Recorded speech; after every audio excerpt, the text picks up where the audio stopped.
আসসালামু আলাইকুম। হ্যালো প্রিয় শিক্ষার্থী, তো তোমরা যারা ডিগ্রি দ্বিতীয় বর্ষে রয়েছো, আজকের ভিডিওটি তোমাদের জন্য। আমাদের আজকে টপিক গার্হস্থ্য অর্থনীতির চতুর্থ পত্র, অর্থাৎ গার্হস্থ্য চতুর্থ পত্র। তো যাদের এই টপিকটি রয়েছে প্রথম থেকে শেষ পর্যন্ত দেখতে থাকো, আর যাদের সাজেশনগুলো লাগবে তারা সরাসরি আমাদের সাথে কন্ট্যাক্ট করতে পারো। তো চলো বেশি কথা না পারি, আমি তোমাদেরকে ক বিভাগ থেকে কিছু প্রশ্ন দেখিয়ে দিচ্ছি। আমাদের প্রথম প্রশ্ন, বস্ত্র বলতে কি বোঝো?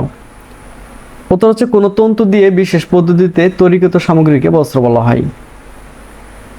পোশাক কাকে বলে? মানবদেহের কৃত্রিম বহিরাবরণকে পোশাক বলা হয়। কৃত্রিম খনিজ তন্তুর নাম লিখো। তো কৃত্রিম খনিজ তন্তুর নাম হচ্ছে গ্লাস ফাইবার আর কি। ফিলামেন্ট তন্তু কাকে বলে?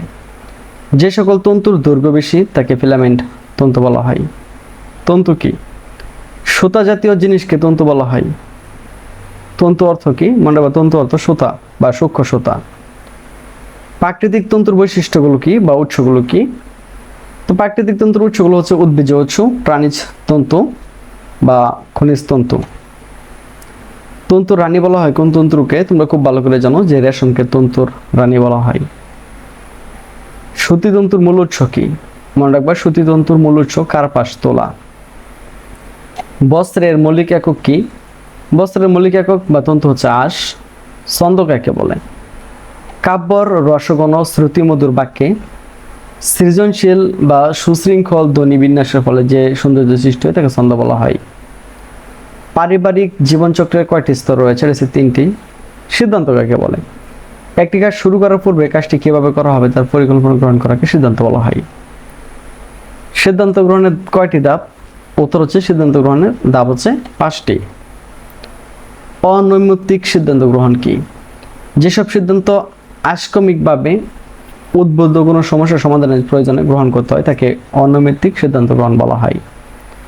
ফ্যাশন কি? একটি নির্দিষ্ট সময় আমাদের যে প্রবণতা প্রশংসিত হয় এবং অন্যরা অনুসরণ করে তাকে ফ্যাশন বলা হয়। স্টাইল কি? ব্যক্তি বিশেষের নিজস্ব রুচি ও সৃজনশীলতার বহিঃপ্রকাশকে স্টাইল বলা হয়।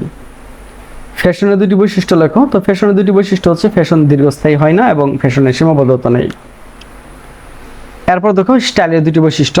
স্টাইলের দুটি বৈশিষ্ট্য হচ্ছে নিজস্ব রুচি এবং সৃজনশীলতার বহিঃপ্রকাশ। ডিজাইন কি? নির্দিষ্ট কোনো ছবি আঁকা বা চিত্র অঙ্কন করাকে ডিজাইন বলা হয়। স্টাইলের উৎস কি? স্টাইলের উৎস হচ্ছে ব্যক্তির নিজস্ব রুচি। ফ্যাশন চক্র কি? কোনো একটি ডিজাইনের মৃত্যু ঘটলে পুনরায় যদি ওই ডিজাইনের প্রচলন শুরু হয় তবে তাকে ফ্যাশন চক্র বলা হয়। গঠনমূলক নকশা কাকে বলে? বস্ত্র উৎপাদনের বিভিন্ন প্রক্রিয়া বা ধাপের সমষ্টিকে গঠনমূলক নকশা বলা হয়। কুমিল্লা খদ্দরের দুটি বৈশিষ্ট্য লেখো। তো কুমিল্লা খদ্দরের দুটি বৈশিষ্ট্য হচ্ছে হস্তচালিত বুনন পদ্ধতি এবং বস্ত্র একটু মোটা হয়। বাংলাদেশের কোন শিল্পটি প্রাচীন? এটা হইতেছে তোমার তাঁত শিল্প। হস্তচালিত তাঁত কি? উত্তর হচ্ছে, যে পদ্ধতিতে সরাসরি হাতের বস্ত্র তৈরি করা হয় তাকে হস্তচালিত তাঁত বলা হয়। তাঁতের শ্রেণী বিভাগ করো। তো তাঁতের শ্রেণী বিভাগ হচ্ছে কার্পাস সংগ্রহ, সুতা কাটা, কাপড় বুনন। তন্তু শনাক্তকরণের পদ্ধতিগুলো কি কি? উত্তর হচ্ছে, তন্তু শনাক্তকরণ পদ্ধতিগুলো হচ্ছে ভৌত পরীক্ষা, রাসায়নিক পরীক্ষা ও আণুবীক্ষণিক পরীক্ষা। অ্যাসবেস্টস কি? অগ্নি নিরোধক খনিজ পদার্থকে অ্যাসবেস্টস বলা হয়। বাংলাদেশের ঐতিহ্যবাহী বস্ত্রগুলো কি? এটা হচ্ছে মসলিন, মণিপুরি, বেনারসি, রাজশাহী সিল্ক ইত্যাদি। তো এইভাবে আমাদের ক বিভাগ, খ বিভাগ, গ বিভাগ প্রশ্নপত্র উত্তর সহ সাজানো রয়েছে। তুমি চাইলে আমাদের সাথে কন্ট্যাক্ট করে এগুলো খুব সহজে নিয়ে নিতে পারো। তো আজ এখান থেকে বিদায় নিচ্ছি। কথা হচ্ছে আবার একটু নতুন ভিডিওতে। সে পর্যন্ত সকলে ভালো থাকো, সুস্থ থাকো এবং সাথে থাকো আমাদের চ্যানেলটির।